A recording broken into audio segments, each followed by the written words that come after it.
Hang on, I'm getting you out of there. Please proceed calmly to the nearest exit. We repeat, please remain calm. Do not panic. Sorry for the rough exit. Earpiece working, check. This is not a test. You were just an animus. Not a test. Animus, yes? You were using it to access a genetic memory file in Helix labeled Shay Cormac? You work for Abstergo Entertainment, remember? Any of this ringing a bell? Your session triggered something bad, and it's affecting the whole building. We need to find your boss. You haven't forgotten your boss, have you? Melanie LeMay, zipper, chipper, overachiever? Here, take your communicator, check it if you get lost. Emergency. Now let's get out of here. This is not a drill. Please Follow me. Double time. nearest exit.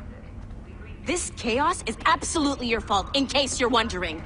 Come on, everyone. Just like we practiced in our safety drills. Everything is gonna be okay, guys. Stay positive. Not a test. What the hell is happening? A file labeled Shay Cormac was booby-trapped with some kind of virus. Your job is to prevent things like this. We need to contain these genetic memories, then we can destroy them. No. Isolate them. I want to study these memories. But With respect, Miss LeMay, this is not a request. You heard the man. fine. I need to borrow your numbskull. That okay with you, Ms. LeMay? Hey there, this might seem a bit weird, but you're gonna work for contractors we hired to, upgrade our security. Mr. Otto Berg and Ms. Violet DaCosta. Call me Violet. I have to go check on our people and prepare a statement for the press. Do whatever they tell you to do, okay? Go team! Technically, you're not responsible for this, but you're the one who let the virus out, so I think it's only fair you do it. Mr. Berg wants us to relive Shay's genetic memories. To do that, we need to access them from Helix.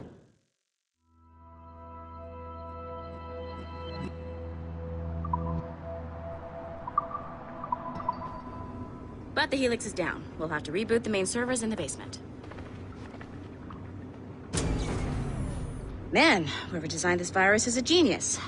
Not only does it restrict our access to the cloud, it's adapted to fuck up the other operating systems that regulate building functions. Melanie? The elevators are out of commission. Are we stuck on this floor? Damn, yes. I'll get a repair crew on site ASAP. There's a working area server on this floor. I guess it'll have to do for now. Agent DaCosta, I want regular updates on your progress with Shay's genetic memories. Why? He's just a nobody as far as I can tell. If Shay Cormac is who I suspect he is, then this temporary setback may provide us with an unexpected reward. Proceed to the server room on this floor.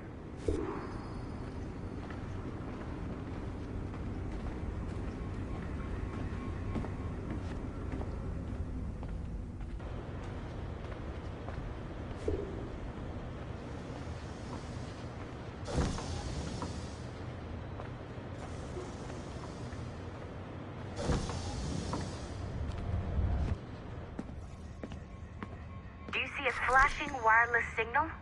Great.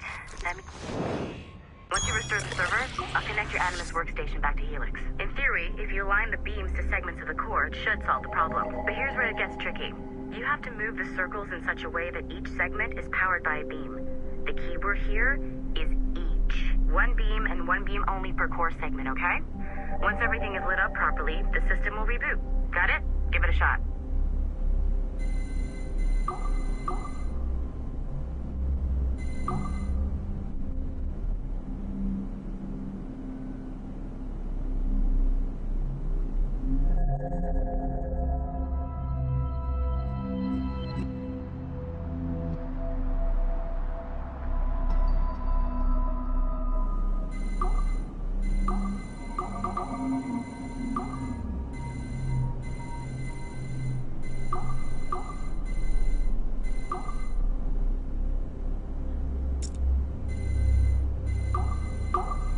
Good job. This core wasn't too complex. But rebooting the advanced hardware in the rest of the building will require more work.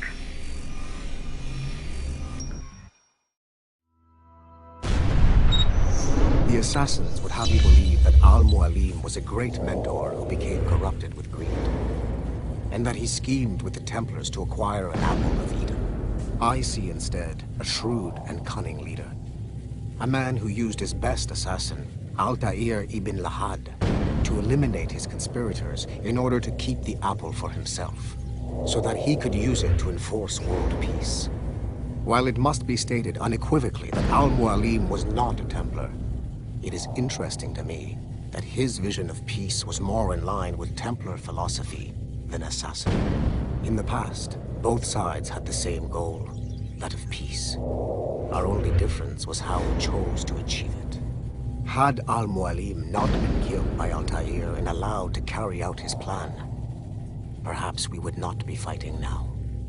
It was only after Altair reformed the Brotherhood with its new ideals of free will that the conflict truly escalated and spread across the planet. For if the so-called wise man of the mountain can see things from our point of view, surely the same can be said for other assassins.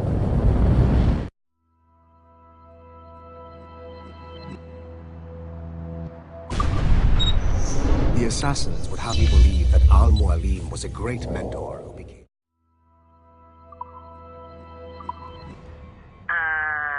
Okay.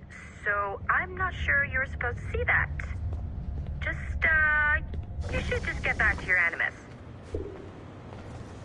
With the servers back online, you could, in theory, restore your co-workers' workstations if you know.